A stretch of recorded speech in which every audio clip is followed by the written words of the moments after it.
ایک بزرگ نے کسی شخص کو خواب میں دیکھا کہ اس کا جو بازو ہے وہ کندھے سے کٹا ہوا ہے۔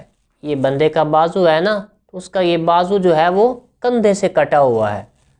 وہ بزرگ فرماتے ہیں وہ آدمی کہہ رہا تھا جس کا بازو کندھے سے کٹا ہوا ہے کہ جس نے مجھے دیکھا وہ کسی پر ظلم نہ کرے۔ بار بار وہ یہی صدا لگا رہا تھا کہ جس نے مجھے دیکھا وہ کسی پر ظلم نہ کرے۔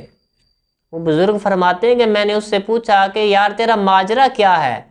یہ آپ کا جو بازو کندھے سے کٹا ہوا ہے اور تو جو صدا لگا رہا ہے جس نے مجھے دیکھا وہ کسی پر ظلم نہ کرے، آخر آپ کا قصہ ہے کیا؟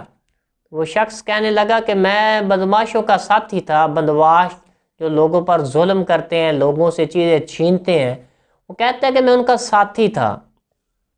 ایک دن ایک مچھیرا، مچھیاں پکڑنے والے جو ہوتے ہیں ان کو مچھیرا کہتے ہیں، کہتے ہیں ایک دن ایک مچھیرا مچھلیاں پکڑنے والا مچھلی لے کر جا رہا تھا تو میں نے اس سے مچھلی چھین لی۔ وہ مچھلی لے کر میں گھر جا رہا تھا تو اس مچھلی نے میرے انگوٹھے پر کاٹا، یہ جو انگوٹھا ہوتا ہے نا تو وہاں اس نے کاٹ لیا۔ تو وہ شخص کہتا ہے کہ مجھے بڑی تکلیف ہوئی اس کاٹنے کی، پوری رات میں سو نہ سکا۔ جب صبح ہوئی تو میں ڈاکٹر کے پاس گیا، انگوٹھا چیک کرایا تو ڈاکٹر نے کہا کہ آپ کا یہ جو انگوٹھا ہے یہ کاٹنا پڑے گا، وگرنہ اس کا اثر جو ہے وہ پورے جسم میں پھیل جائے گا۔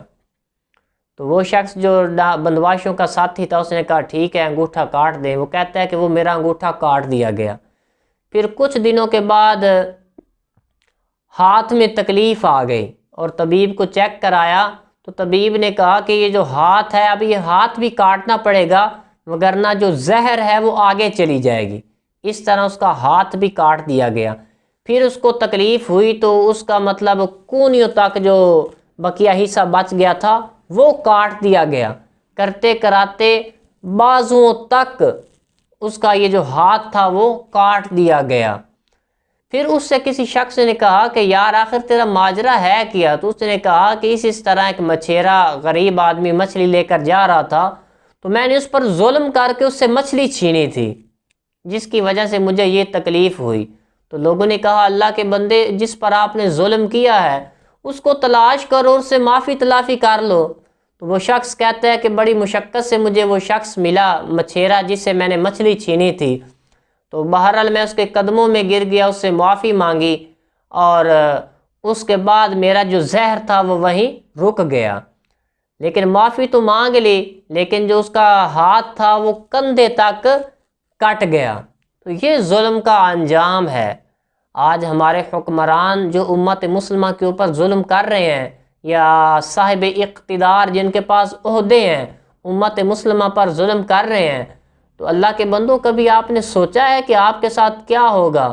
تو آپ کے ساتھ ویسے ہوتا تو بڑا بھیڑا ہے اگر اللہ آپ کو توفیق عطا فرمائے کہ آپ کی صحت اتنی خراب ہو جاتی ہے کہ ملک میں آپ کے علاج بھی نہیں ہو سکتے، آپ کے حالات اتنے خراب ہو جاتے ہیں کہ راتوں کو آپ کو چین سکون کی نیند تک نہیں آتی، آپ کے حالات اتنے خراب ہو جاتے ہیں کہ آپ کے کتے دودھ پی رہے ہوتے ہیں، اچھی اچھی غذائیں کھا رہے ہوتے ہیں اور آپ کو وہ غذائیں کھانا نصیب نہیں ہوتی۔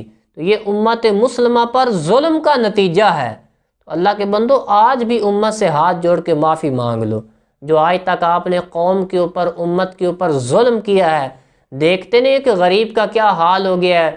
وہ غریب آدمی جو صبح سویرے مزدوری کرنے جاتا ہے اور کھڑا ہو کے واپسی آ جاتا ہے، اس کو مزدوری نہیں ملتی، گھر میں بچے اس سے پوچھتے ہیں تو وہ بیچارہ شرمندگی اور ندامت کے ساتھ بیٹھا ہوتا ہے۔ تو کئی لوگ گھروں کے اندر خودکشی کر رہے ہیں، حالانکہ یہ جو صاحب اقتدار لوگ ہیں یا بڑے بڑے عہدوں پر بیٹھے ہیں ان کی عیاشیاں نہیں ختم ہو رہی۔ اچھا اقتدار حاصل کرنے کے لیے کتنی کتنی بڑکے مارتے ہیں اپنے مجمع میں آ کر کہ ہم اس امت کے جو ہیں وہ ہم اس امت کے خیر خواہ ہیں، ہم اس قوم کے خیر خواہ ہیں، کتنے قوم کے لیے نعرے مارتے ہیں۔ تو ووٹ لینے کے بعد کبھی قوم کو دیکھا انہوں نے یاد کیا ہو کہ غریبوں کے پاس گئے ہوں، غریبوں کی ہمدردی کی ہو؟ جو غریب ہے وہ بیچارہ روز بروز پستا جا رہا ہے، اور جو امیر ہے وہ تو کاروباری ہوتے ہیں، وہ اپنے کاروبار کو بڑھا کر مزید امیر سے امیر ہوتے جا رہے ہیں۔ تو میں یہ خاص پیغام صاحب اقتدار جو لوگ اقتدار کے نشے میں ان سے کہہ رہا ہوں، دیکھیں سدا بادشاہی میرے اللہ کی ہے، آپ کی حکمرانیاں ہمیشہ نہیں رہ جانی، تو غریب عوام کا کچھ سوچو، غریب عوام پر ظلم نہ کرو۔ اگر تم چاہتے ہو کہ تمہیں سکون اور چین نصیب ہو تو پھر جو امت مسلمہ پر آپ نے ظلم کیے ہیں نا، اس کی امت سے بھی معافی مانگو، رب سے بھی معافی مانگو۔ اللہ ہمیں عمل کی توفیق عطا فرمائے، آمین بجاہ النبی الکریم۔